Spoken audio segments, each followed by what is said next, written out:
Arthur Esimat, the Senior Business Development Director, who with... Now going into the Kickstarter discussion, where of course we shall be discussing a lot regarding climate change. But let's start with a preamble.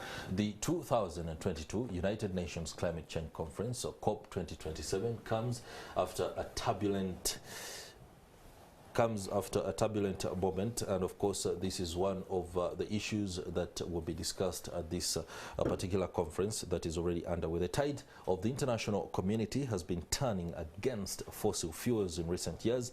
The Glasgow Climate Pact agreed at last year's conference, so 197 countries agreed to, as it's been put, phase down the use of coal for the first time in COP history.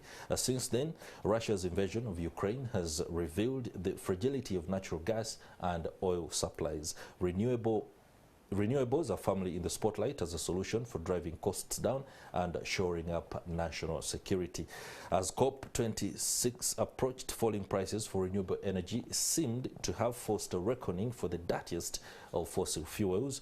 The final text of the summit included calls for a phase down of coal power from any plant that doesn't capture its carbon and an end to what was described as inefficient subsidies for fossil fuel. A year later, rampant energy price inflation has combined with a protracted energy crunch to revive demand for coal and put subsidies for fuel of any kind back on the political agendas. COP27 is to be convened while the international community is facing a financial and debt crisis, an energy crisis, a food crisis, and on top of that all, a climate crisis across the world, assuming that transition will take longer than anticipated. Well, joining me to have this discussion, most importantly, help us understand what is at play, is Anthony Wolimbwa, National Coordinator of the Climate Action Network Uganda, and Timothy Mugera, an acclaimed environmentalist and Executive Director at the Green Climate Campaign Africa,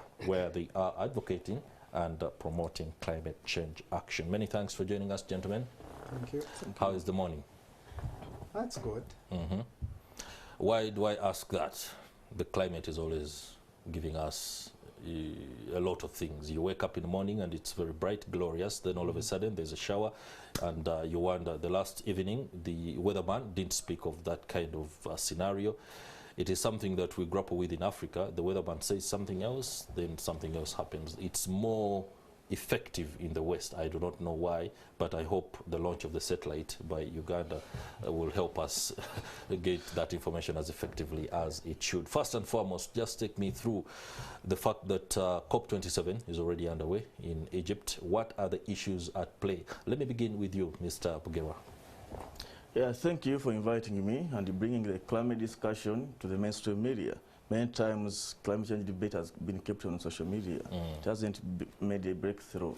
Yeah, about COP27 happening in Egypt, it is a continuation of COP26 that was hosted in Glasgow